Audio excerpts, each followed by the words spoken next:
marilah kita sejenak menghayati tentang mafatih al-khair wa syarri, kunci-kunci kebaikan dan keburukan yang pada kesempatan ini insya Allah akan kita bahas ya, dari inspirasi dari hadis Rasulullah SAW yang diceritakan oleh Anas bin Malik radhiyallahu anhu.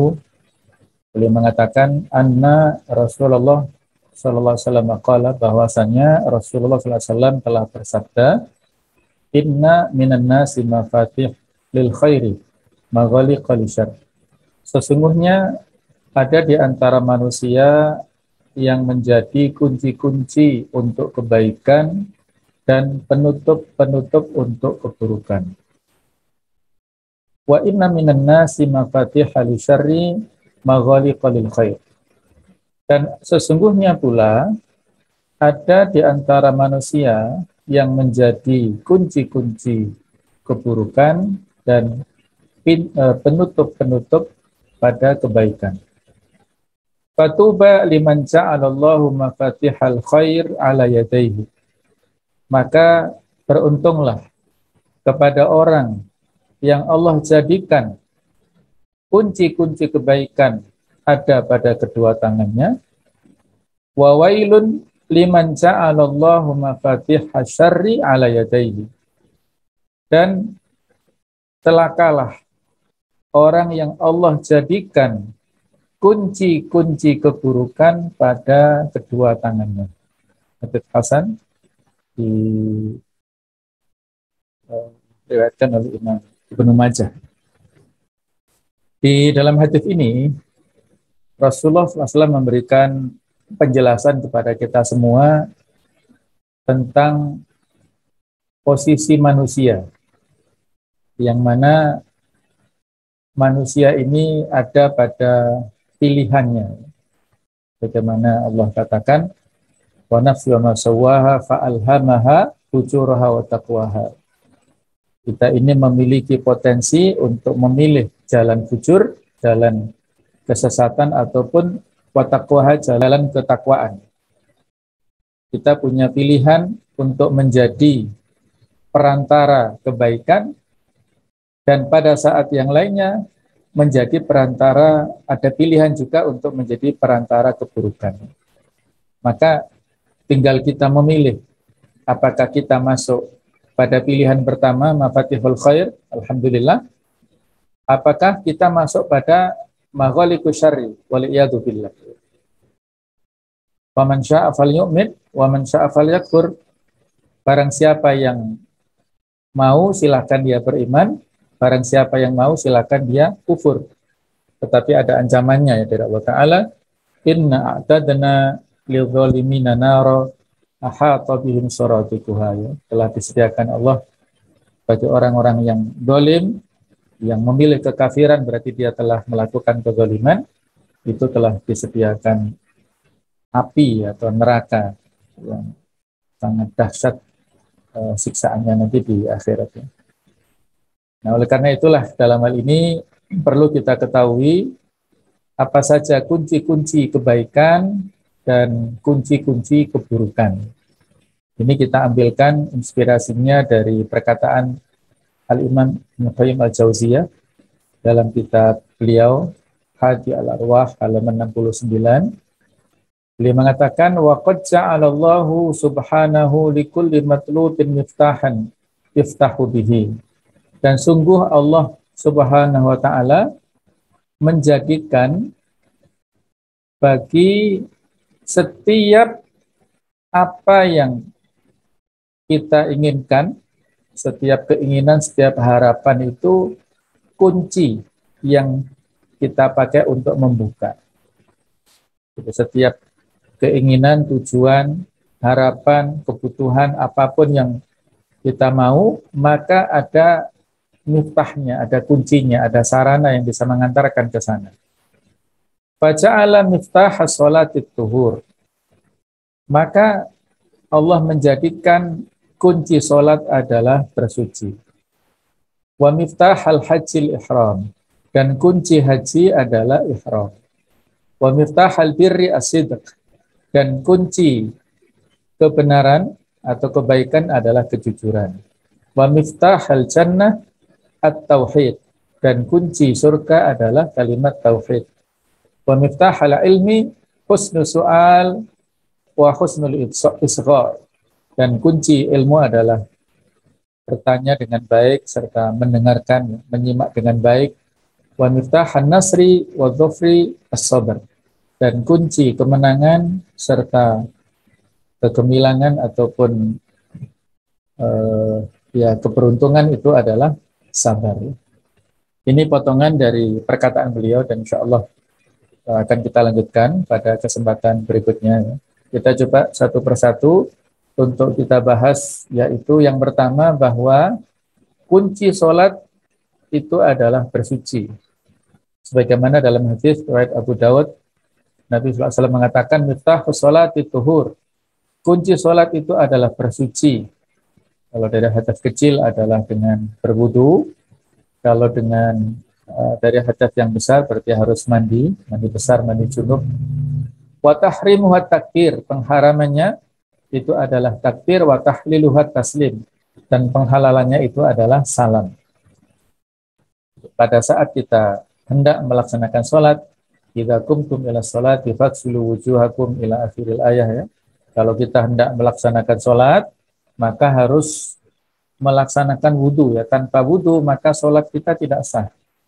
Karena sholat ini adalah menjadi amal utama yang nanti dihisab Allah Ta'ala pada hari akhirat nanti, yaumul hisab, dan bergantung pada kualitas bersuci kita, maka tidak ada pilihan lain. Kita bersuci dengan cara yang sempurna itu adalah merupakan keharusan. Supaya sholat kita diterima, maka wudhu kita itu harus baik dan sempurna juga, semaksimal mungkin.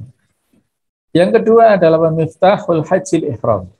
Kunci haji adalah ihram, yang mana ini adalah merupakan salah satu rukun haji, di samping rukun yang lainnya, yaitu ada wukuf di Arafah, ada juga tawaf ifadah, dan juga ada sa'i. Ini dalam 4 rukun haji. Maka ihram ini adalah menjadi kunci daripada haji. Pada saat sebelum haji, sebelum ihram, orang yang hendak melaksanakan haji ini masih halal, boleh melakukan hal-hal yang kaitannya dengan kemanusiaannya, sisi kehidupan kebutuhannya.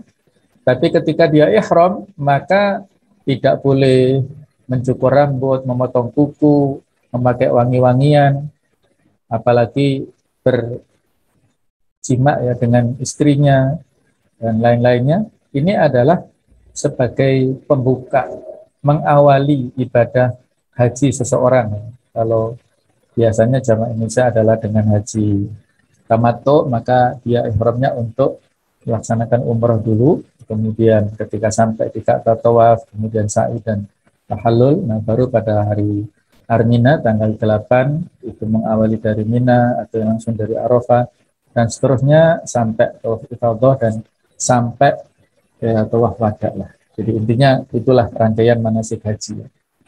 Kemudian yang ketiga adalah miftahul birri as-sidq. Kunci kebaikan itu adalah kejujuran. Di mana disebutkan dalam hadis, alaikum bisidqi fa inna sidqa yahdi ilal haqq wa innal haqqa yahdi ilal jannah. Kalian harus memiliki sifat yang jujur, karena jujur itulah yang mengantarkan, memberikan petunjuk kepada seseorang kepada kebenaran, dan kebenaran itulah yang mengantarkan seseorang ke surga. Wa iyyakumul kadzib, dan kalian hendaknya menjauhi dusta. Fa innal kadziba yahdi ila syarri, karena sifat kebohongan itu mengantarkan kepada keburukan. Wa inna syarra yahdi ilan nar, dan bahwasanya keburukan itulah yang mengantarkan seseorang ke neraka. Na'udzubillah. Jadi as-sidq atau jujur ini adalah menjadi kunci albir ataupun kebaikan. Kebalikannya as-kadzib, bohong, itu adalah bisa membuka asyar, keburukan. Seorang itu kalau sudah berbohong 1 kali, maka dilanjutkan kedua kali, ketiga kali, dan seterusnya. Nah, ada sebuah hikmah ya, hikmah yang bisa kita ambil pelajaran kisah yang terjadi pada seorang mahasiswi. Dia ini mendapatkan beasiswa untuk kuliah di Eropa, tepatnya di Swiss. Nah, dia cum laude ya, lulus dan predikatnya cum laude, kemudian dia belum pulang ke Indonesia mencari pekerjaan di sana. Tapi anehnya walaupun dia cerdas, dia pinter ya luar biasa, tapi tidak ada satu perusahaan pun yang mau menerima dia sebagai karyawatinya di sana. Maka dia ya hampir frustasi lah dan coba-coba cari informasi, mengorek kepada salah satu perusahaan, ya ketemu sama HRD-nya. Kira-kira apa alasan para perusahaan itu menolak dia? Alasannya sebenarnya sepele tapi menjadi fatal. Jadi selama dia kuliah di Swiss itu tidak ada satu dokumen pun yang menyebutkan dia itu memakai transportasi umum, yaitu biasanya kartu ya untuk naik tram itu tidak ada atas nama dia. Padahal dia nggak punya kendaraan pribadi, kan nggak mungkin ya selama tahun-tahun kuliah itu dia jalan kaki ke sana-sana, nggak mungkin ya. Nah, ini menjadi faktor kecurigaan yang sangat fatal.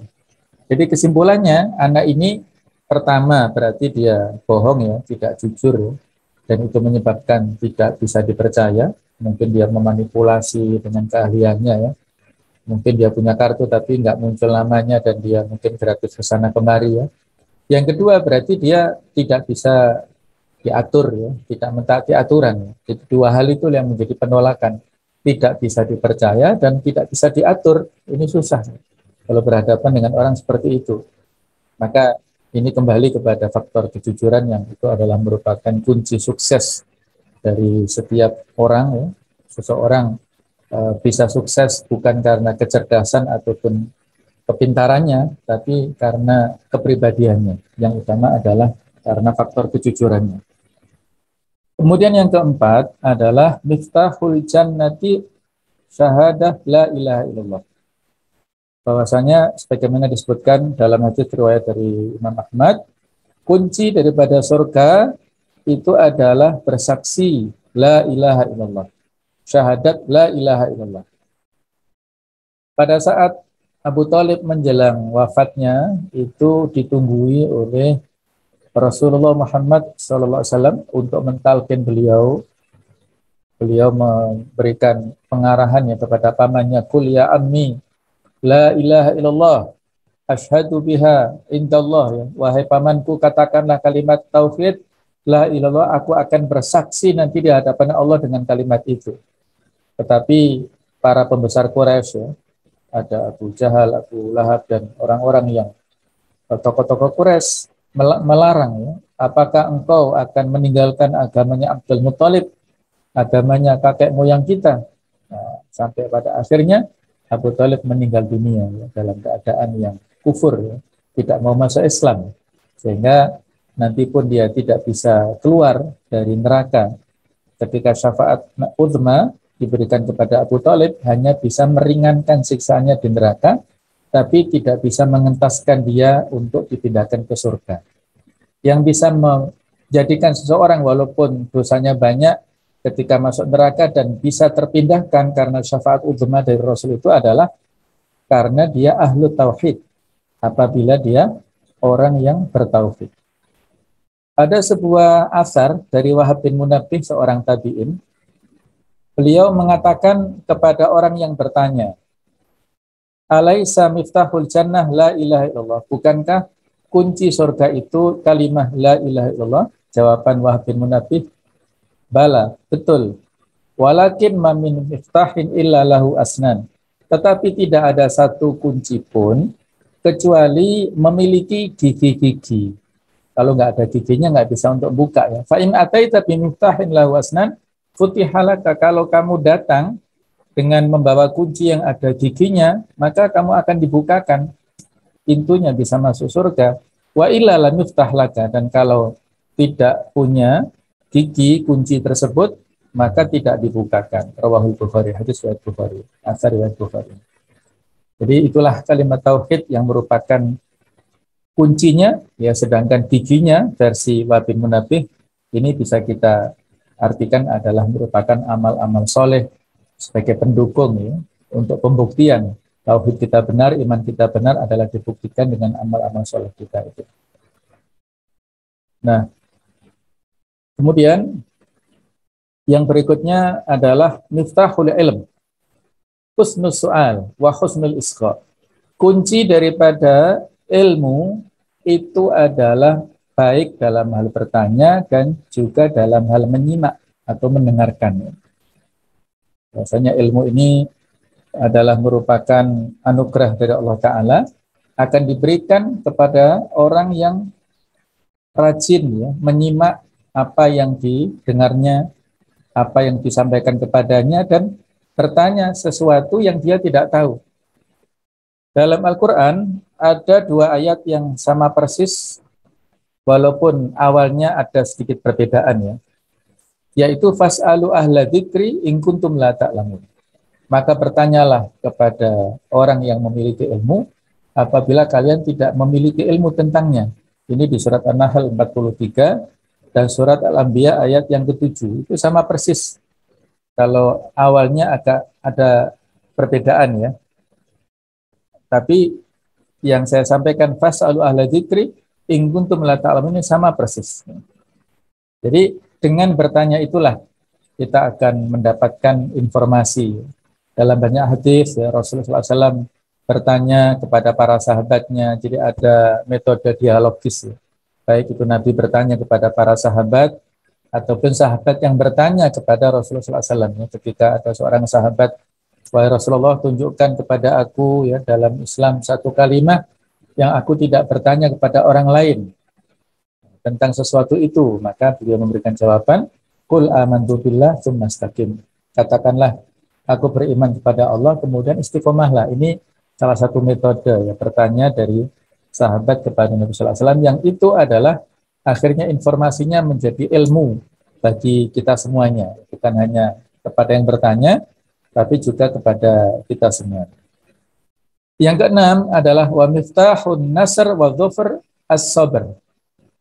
Kunci daripada kemenangan ataupun keberhasilan kita itu adalah dengan as-sabr, dengan kesabaran. Di hadis Arba'in yang ke-19, hadis yang cukup panjang, di akhir riwayat ini disampaikan wa'lam anna nasra ma'as sabr. Ketahuilah bahwasanya kemenangan itu bersama dengan kesabaran. Wa annal faraj ma'al karb, dan bahwasanya solusi jalan keluar itu bersama dengan kesulitan. Wa anna ma'al usri yusra, dan sesungguhnya bersama dengan kesulitan itu ada kemudahan. Ada sebuah mahfudzat yang berbunyi man sabara dzafira. Barang siapa yang bersabar, maka dialah yang akan menang. Ibnu Qayyim mengatakan Allah menjadikan sikap sabar itu ibarat kuda pacu yang tidak pernah terperosok, bagaikan pedang tajam yang tidak pernah tumpul, seperti bala tentara yang selalu menorehkan kemenangan lagi tak terkalahkan. Ia tak ubahnya seperti benteng yang kokoh yang tidak bisa dihancurkan ataupun retak. Sabar dan kemenangan adalah 2 saudara kembar yang selalu bersanding, tidak terpisahkan. Nah, inilah sebuah nasihat yang luar biasa ya. Bahwasanya sabar dan kemenangan itu adalah 2 saudara kembar yang selalu bersanding, yang tidak terpisahkan. Ketika kita memiliki kesabaran ya, yang luar biasa, Masya Allah ya, Insya Allah suatu saat kita akan mendapatkan kemenangan dari Allah Subhanahu Wa Taala di dalam kita memperjuangkan kebenaran, dalam kita berdakwah ila kalimatillah di muka bumi ini, Insya Allah ya, dengan kesabaran itulah kita akan meraih kemenangan.